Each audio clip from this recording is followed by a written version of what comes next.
Jean chapitre 7, le verset 37 jusqu'à 39. Nous allons d'abord lire et après nous allons annoncer les sujets ou le titre de cette vidéo. Nous lisons d'abord dans Jean 7, 37 jusqu'à 39. Il est dit, le dernier jour, le grand jour de la fête, Jésus se tenant debout, se cria, si quelqu'un a soif, qu'il vienne à moi et qu'il boive. Celui qui croit à moi, de fleuves d'eau vive couleront de son sein, comme dit l'Écriture. Il dit cela de l'Esprit que devait recevoir ceux qui croiraient en lui. Car l'Esprit n'était pas encore, parce que Jésus n'avait pas encore été glorifié. Voilà. À partir de ces trois versets, nous voulons insister sur le fait que les Écritures dépassent la visualisation. Et c'est le titre même de cette vidéo. Les Écritures dépassent la visualisation. Parce que la visualisation est rattachée à la vie surnaturelle. La visualisation, c'est l'affaire de l'homme qui veut aller dans le surnaturel, qui veut se retrouver dans ce qui est métaphysique. Alors il décide, il crée des images mentales pour pouvoir se retrouver dans sa propre volonté. Et nous pouvons même dire que celui qui utilise les images mentales crée son propre ciel. Alors que le chrétien, lui, doit rester attaché à l'enseignement de Christ. C'est pourquoi l'apôtre Jean le dit ouvertement. Il dit le dernier jour, le grand jour de la fête. Quelle fête? L'histoire nous montre qu'il s'agit de la fête de tabernacle. Et à l'occasion de cette fête de tabernacle, on avait l'habitude de prévoir ou de programmer plusieurs cérémonies pour célébrer la fête.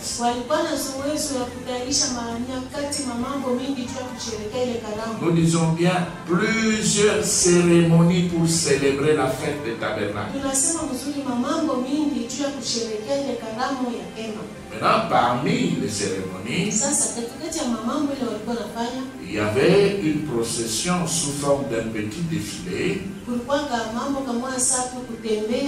On devait sortir du temple et aller jusqu'au niveau d'une source d'eau.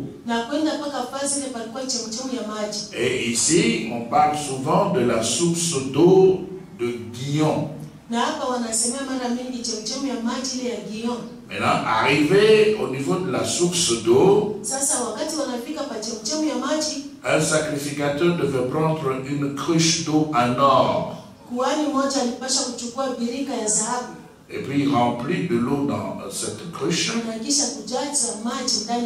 Pendant cette opération-là, la chorale est en train de chanter. Et dans le chant de la chorale, l'histoire montre que la chorale devait répéter Ésaïe 12, 3.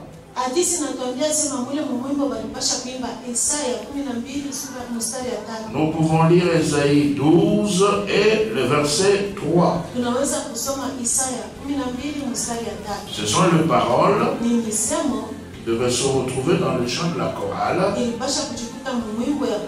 pendant que le sacrificateur, lui, était en train de remplir la cruche d'or. Et la Bible dit, verset 3, Ésaïe 12, vous puiserez de l'eau avec joie. Vous puiserez de l'eau avec joie aux sources du salut. C'était ces paroles que devait répéter la chorale. Et alors maintenant, quand on termine de remplir la cruche, et bien l'histoire nous montre qu'on devait maintenant rentrer dans le temple au niveau de l'autel pour pouvoir maintenant verser de l'eau. Cette eau qu'on avait puisée à la source, on devait maintenant la déverser à l'autel.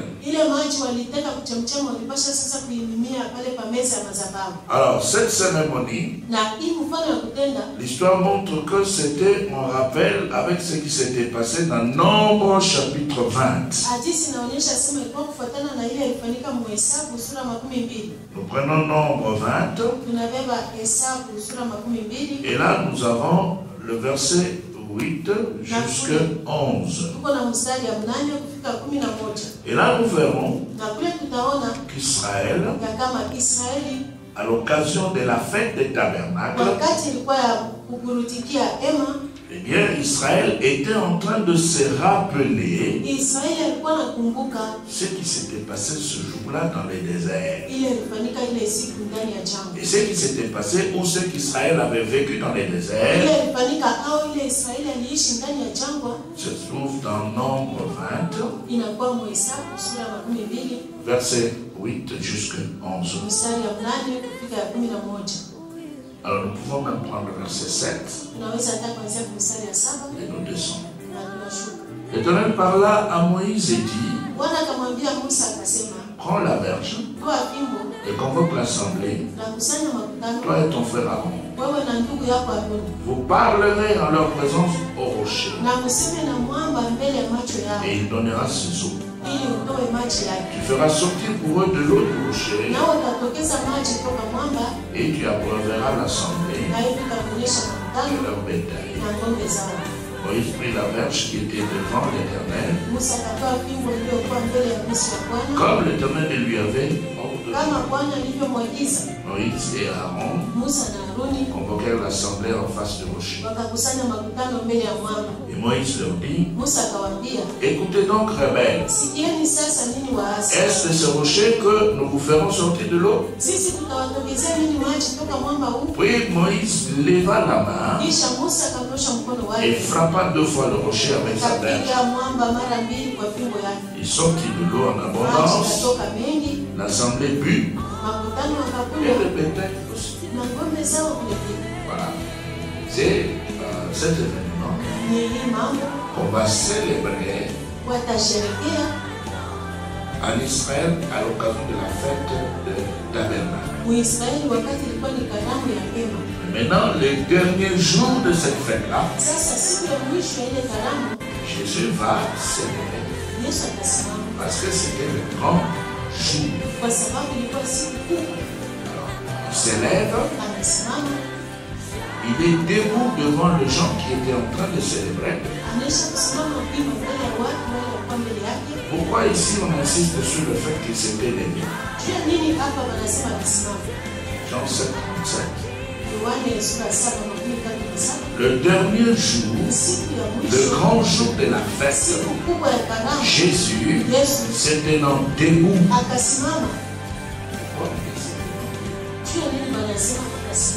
qu'en ce temps-là, les rabbins, vous le savez, avaient l'habitude d'enseigner bien installés confortablement sur la chaise.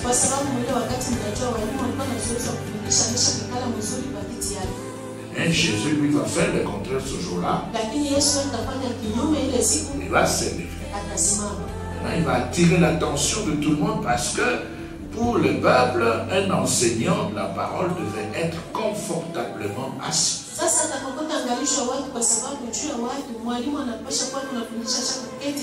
C'est pas comme aujourd'hui, nous avons l'habitude tantôt de nous asseoir, tantôt de nous lever.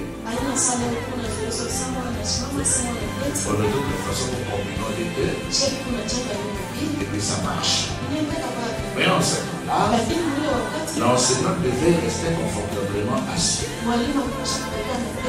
Jésus lui s'élève. Sans micro, il commence à crier.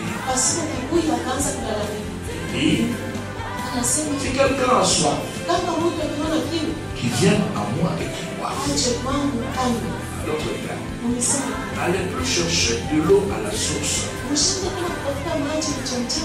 Moi, je suis une source d'eau vive. Venez plus près de moi pour boire. Et c'est ce qu'il dit là.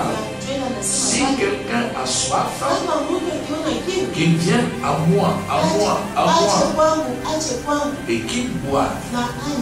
Jésus ne dit pas créer des images mentales et vous allez avoir la paix. Et il dit venez à moi. Donc, comme il n'est plus là sur la terre physiquement, nous avons son enseignement et nous avons son esprit. Et nous devons aller puiser dans ce qu'il nous a enseigné, mais pas créer des images mentales dans ce que l'on veut soi-même et l'oublier lui, le Rédempteur. L'homme ne s'est pas sauvé lui-même, il a été sauvé. Et celui qui n'est pas encore sauvé a besoin d'un sauveur. Et ce sauveur, c'est Jésus-Christ. Ce sauveur, comme on l'appelle, c'est Yahshua. Ok, alors maintenant, il continue. C'est Yahshua qui parle.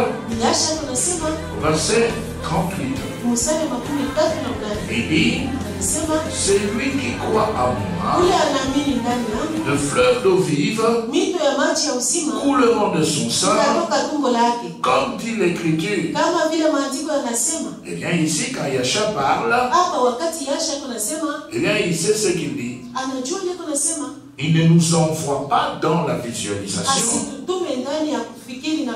mais il veut que nous puissions nous accrocher à l'écriture que lui-même avait trouvée.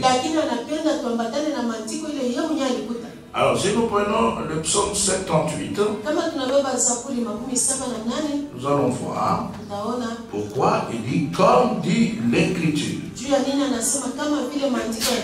Il ne dit pas comme vous allez le voir dans la visualisation. Il ne dit pas comme vous allez le vouloir vous-même. Non, Yahshua ne dit pas cela. Alors, dans le psaume 78, le verset 15 et 16, il dit, il fondit de rochers dans le désert et donna à boire comme de flots abondants. Du rocher, il fit jaillir de sources et couler de eau comme de fleuves. Voilà, donc il était en train de se référer à ce que le Père avait accompli dans le désert. Alors Jésus, par rapport au salut, vous allez voir, vous allez constater qu'ici il y a maintenant deux noms. Yeshua et Yahshua. Nous en parlerons plus loin. Alors ici, il se réfère à l'eau qui avait coulé. En d'autres termes, il voulait simplement leur dire ceci. Vous avez vécu les symboles. Maintenant, je suis là comme la réalité.